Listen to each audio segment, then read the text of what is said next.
They don't want what we know out there.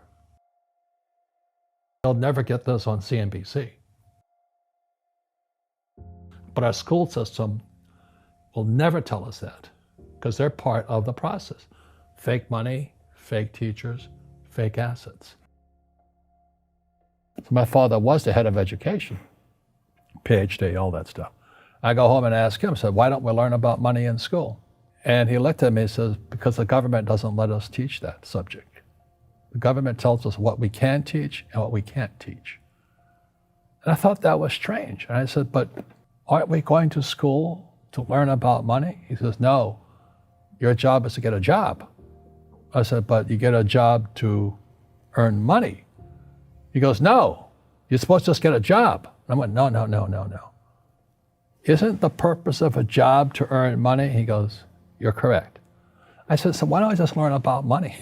I can skip the job part. And he got flustered and he said, look, if you want to learn about money, why don't you ask your best friend's father about money? And I said, why? That's Mike.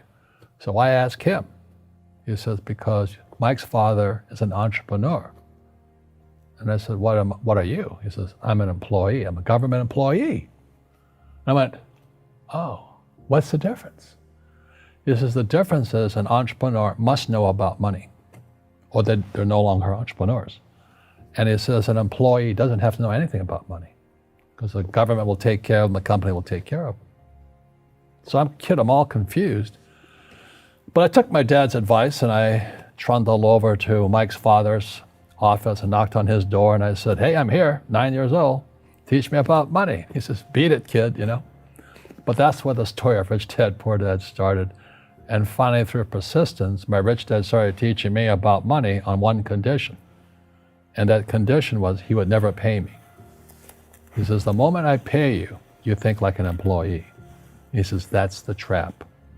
Entrepreneurs work for free. The moment you accept a paycheck, your brain goes dead. You just got paid. As long as you're hungry, you'll think. He says, you never want a paycheck. You understand that, kid? I said, okay, I got it. And he says, well, how do I make money? He says, that's what entrepreneurs figure out. So how do I learn about money? So he would just break out a Monopoly game board. So I would work for free. I'd pick up cigarette butts, and he had hotels and restaurants, and I would clean and do menial tasks. And as I got older, I started getting into office work and marketing and accounting, and I was an apprentice basically, but I always worked for free. And he would teach me about money, but the way he taught me about money was playing Monopoly. There's many formulas for great success in money. There's thousands of them, but one of the best ones found on the game of Monopoly. It still is today. 4 green houses, 1 red hotel. The school system will never teach you about money. The school system was designed to teach you to be an employee, which is important, or a doctor or a lawyer, a specialist, but never about money. We all have fear. You know, to be truthful, we all have fear. It's just how you deal with it. Einstein said, you know, imagination is more important than knowledge, but knowledge empowers imagination. And what most people lack is real business knowledge, like accounting, like debt, like taxes. You got to know that stuff, but they don't teach it in school to anybody. When people ask me, how did your rich dad learn this when your poor dad, a PhD, didn't? And the answer is very simply, my rich dad, who's my best friend's father, his father died when he was 13. So rich dad had this family business at 13 to run. So he had to drop out of school, which was his blessing. Sometimes the blessing doesn't look like a blessing, but it turned out to be a blessing.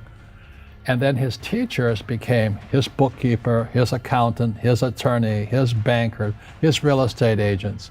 So he has what I call real teachers, not these fake teachers in school. You see, most teachers in school, they're out of ethics. They teach subjects they themselves don't practice. Do the rich people cringe and say, don't tell them that, Robert? Yes. Don't tell people what you know. Right. Keep them poor. The poor will always be amongst us because it starts up here. It's in their words, and the words become flesh. But when they say, I can't afford it or I can't do that, they go down. They become what they say. And I meet so many people, I can't afford it. You think I'm made of money? My PhD dad, he says, what do you think I am, made of money? I can't afford that. And my rich dad would say, that's why he's poor. Poor people say, I can't afford it, I can't do that, I don't have time. Because it's an escape.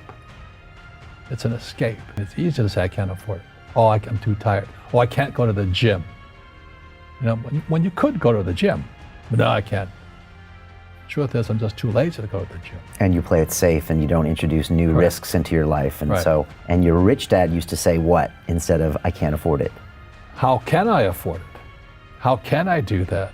Or why should I do that? A question opens the mind, a statement closes the mind. See, when you say, I can't afford it, your mind shuts down and you become what you say. People say, well, money is not that important to me. Then if money is not that important to you, money is not important to you. I don't care about money. The money doesn't care about you. The word does become flesh. Or I'll never be rich. Or the favorite one is the rich are greedy. It's the poor that are greedy. You know, if you think about it, because to be rich, you have to give something. I have to produce books and games, and I purchase real estate, I provide housing, provide jobs and all that. That's why I'm rich. But greedy people produce nothing. The way you get rich is you solve other people's problems. Right? That's how you create value. Yeah. Right.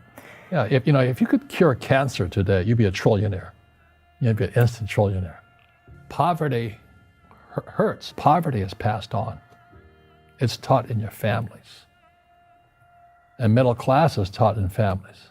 The people right now who are sitting at home, who are struggling financially or worried about money or unhappy, they may be making a lot of money, but unhappy with what they're doing, it was probably taught to you.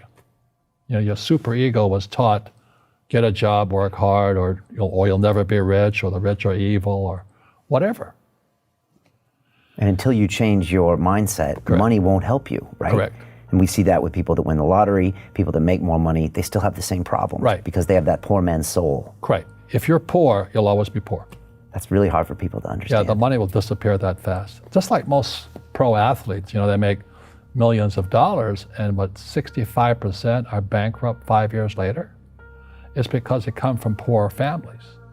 Now you tell them that, they get very angry at you. It's not, it's the rich fault. It's you guys ripped me off and government ripped me off. But unfortunately, it's passed down genetically. That's the frightening thing.